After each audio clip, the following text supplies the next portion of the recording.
This video is sponsored by the all-in-one website builder, Odoo. Use my link in the description to get started for free. Prominent American writer Mark Twain was born on November 30th, 1835. On that same day, a comet known as Halley's Comet had just recently passed its closest point to the Sun on its orbital path, becoming perceptible from Earth to the naked eye for the first time in roughly 75 years. Known as a short period comet, this occurrence happens once every 75 years or so. And so, 75 years later, the comet made its next visible appearance. On the day after it was at its closest point to the Sun, on its departure away from Earth, April 21st, 1910, Mark Twain died of a heart attack. The same day he was born and the same day he died occurred alongside the comet's rare proximity to Earth, almost as if their journeys were aligned, synchronized. Even more eerily, Twain spoke of having a fascination and affinity with the comet throughout his life. The year prior to his death, he even wrote, "I came in with Halley's Comet in 1835. It's coming again next year, and I expect to go out with it. It would be a great disappointment in my life if I don't. The Almighty has said, no doubt. Now here are these two unaccountable freaks. They came in together. They must go out together." Of course, coincidences happen every day, including ones that appear as extreme or bizarre as Twain and Halley's Comet. Most of the time, they're merely modest moments of unlikely odds that we quickly move on from. But other times, they can be so strange and unlikely, so extreme and specific, it can make us question the very nature of reality. It can almost feel as if something else is at play. We might wonder if coincidence is even the right word. Renowned 20th century psychologist Carl Jung wondered the same thing. For him, in certain cases, coincidence was perhaps not the right word. Jung is one of the most influential and esteemed psychologists in history.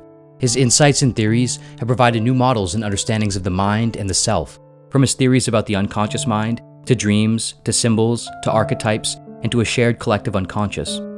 Among his many profound insights and ideas, he had a very unusual theory about apparent, meaningful coincidences. A theory he coined synchronicity. Synchronicity is perhaps one of the most controversial and misused terms across psychology, philosophy, and spirituality, often being exploited and contorted to fit various belief systems and schools of thought, far removed from its origins. In properly understood terms, it's still highly questionable, but far more robust than it's often presented. In the book, The Interpretation of Nature and the Psyche, written by Jung and his collaborator, Wolfgang Pauli, a Nobel Prize-winning physicist who helped pioneer quantum mechanics, Jung provides a comprehensive overview of his theory of synchronicity. With a deep understanding of psychology and vast experience in psychoanalysis, Jung was especially prone to both encounter and be interested in apparent alignments between mind and external reality. With this theory of synchronicity, he sought to make sense of these occurrences, absurd-seeming, odds-defying, meaningful coincidences. Jung defined synchronicity as the following: the simultaneous occurrence of a certain psychic state with one or more external events which appear as meaningful parallels to the momentary subjective state. In other words, for an instance to be a synchronicity, it can't merely be a coincidence. It must include four central qualities. First, it must be at least two separate events where one is internal, like a dream, thought, or feeling, and the other is external. Second, there must be an acausal connection between the events. That is, they don't directly cause or affect the other. Third, the events must be experienced as meaningfully related. And fourth, the events must occur in close temporal proximity. Being meaningful is essential both in symbol and in time.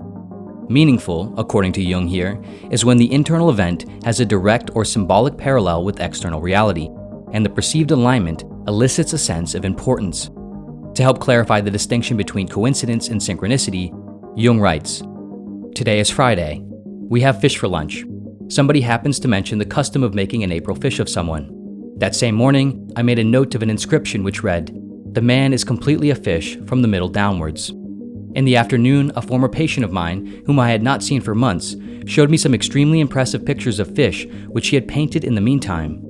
In the evening, I was shown a piece of embroidery with fish-like sea monsters in it.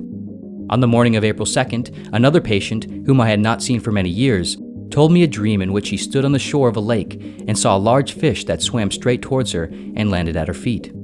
I was at this time engaged on a study of the fish symbol in history. Only one of the persons mentioned here knew anything about it.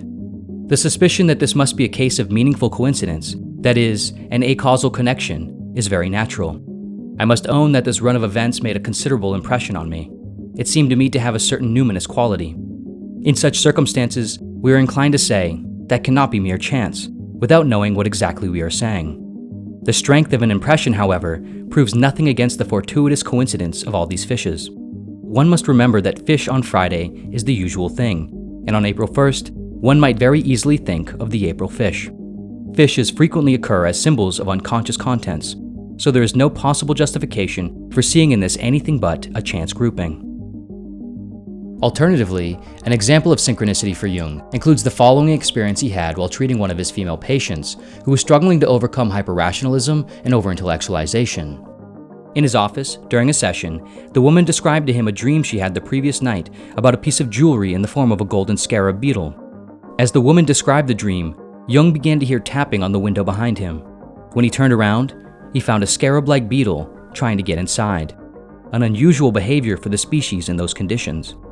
Jung opened the window, caught the beetle out of the air, and then handed it to the woman, saying, "Here's your beetle." Notably, this experience meaningfully altered the woman's perspective, cracking the surface of her hardened intellectualism and allowing in a softer sense of self and the world.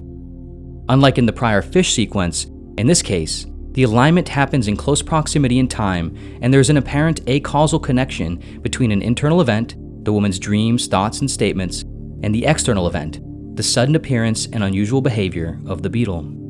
Jung writes, "Should proof be forthcoming, however, it would prove at the same time that there are genuinely non-causal combinations of events for whose explanation we should have to postulate a factor incommensurable with causality.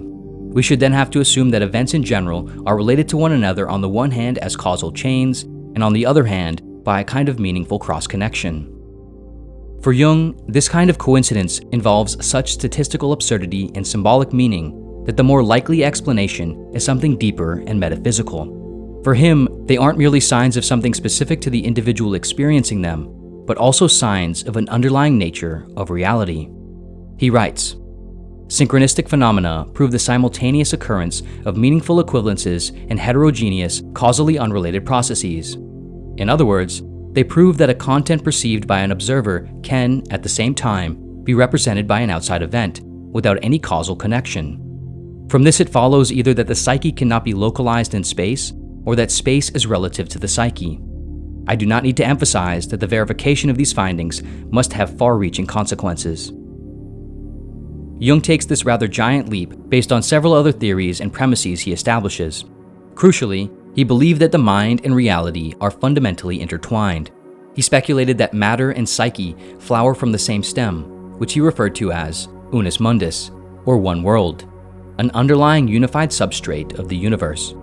Synchronicity is made possible by this because both the conscious observer and an external event are connected by and stemming from the same source, functioning by the same order, and paralleling in consistent expressions. A synchronicity is a moment in which this connection, or underlying order, is revealed. With this, Jung is effectively departing from a materialist, physicalist view of reality and consciousness.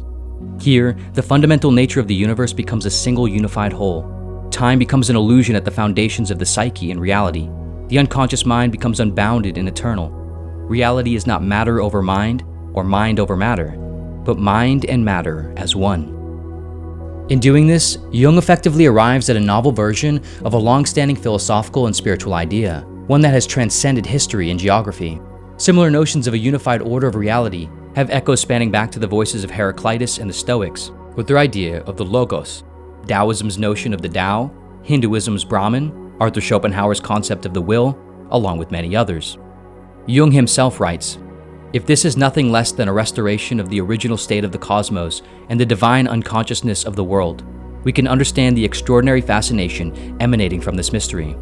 It is the Western equivalent of the fundamental principle of classic Chinese philosophy, namely the union of yang and yin in Tao, and at the same time, a premonition of that third thing, which, on the basis of psychological experience, I have called synchronicity." Of course, with all these theories, there's much that one is left to wonder about and question. In terms of synchronicity specifically, can things truly be acausally linked? Can two or more events be directly related to and affecting of each other without any tangible connection? Moreover, how can we ever know? Beyond that, what is this one world from which everything stems? Why are there specific archetypes and symbols and orders associated with it? And why only those kinds? Who decides what's symbolic and meaningful? Ultimately, we are so good at creating meaning, we become really bad at discerning truth. We see meaning everywhere because we create it with each perception, each breath, each step, each thought. And perhaps, with billions of people, trillions of thoughts, trillions of actions, and trillions of moments, the odds that two things that are seemingly the same happen in alignment, in time and space, between the inner and outer domains, is what one would actually come to expect. Perhaps not. A theory like synchronicity, as well as its foundations and counterparts, are unfalsifiable. They cannot be proven false or tested against evidence. They exist less in the realm of science and more in that of the supernatural. Researcher and author Roderick Mayne writes, in the introduction of the book, Jung on Synchronicity and the Paranormal, the culmination of Jung's lifelong engagement with the paranormal is his theory of synchronicity. The problem with knowing what is and isn't supernatural is found in the fact that we simply don't fully know what is natural. To define something as supernatural requires having a sufficient understanding of what is, which we do not. We do not and likely will not know how this universe and reality work. No matter how deep we dig, we always hit the bedrock of our ignorance and fallibility.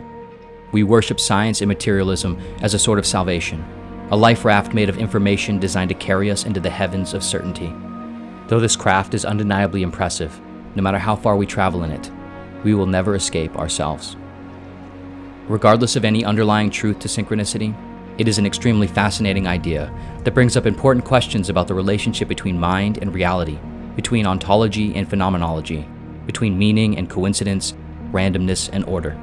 It compels us to consider radical possibilities for what existence is made of and how we integrate with it.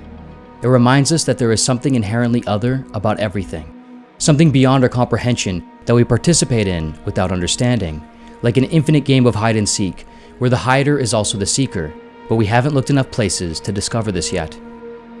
One of the easiest ways to dismiss an idea is to say, it's just a coincidence. But if everything that happens is merely a coincidence, one is still left to wonder, why are coincidences happening?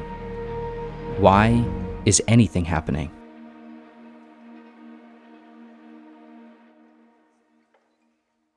Regardless of what reality is fundamentally made of, with each of our choices and actions, we clearly affect it. Our world is partly contingent on what we do, share, express, and pursue. And this video's sponsor, Odoo, allows you to more easily take control of and change your reality. In the past, building a website or managing a business was extremely complex, overwhelming, and often required multiple kinds of expertise. Now, however, with Odoo, building and managing a website is essentially a plug-and-play process, both streamlined and creatively inspiring, and free. Almost like a kind of digital creative alchemy, with Odoo, you simply answer a few prompts, define your vision and goals, choose the look and feel you want, and a working first version of your website is forged into existence. From there, you can easily drag and drop dynamic elements and features until you have exactly what you envisioned, bringing your internal world into alignment with the external. Whether you find your meaning in artistic pursuits, a business, a social cause, or all the above, Odoo helps make it real. And once your website is out in the world and your project or business is growing, Odoo allows you to manage everything within the same integrated platform, from inventory to goals to accounting and more. With your first app free, unlimited hosting and support, and a free custom domain name for the first year, Odoo makes everything simple, flexible, and accessible. Get started for free by using my link in the description. And of course, as always, thank you so much for watching in general, and see you next video.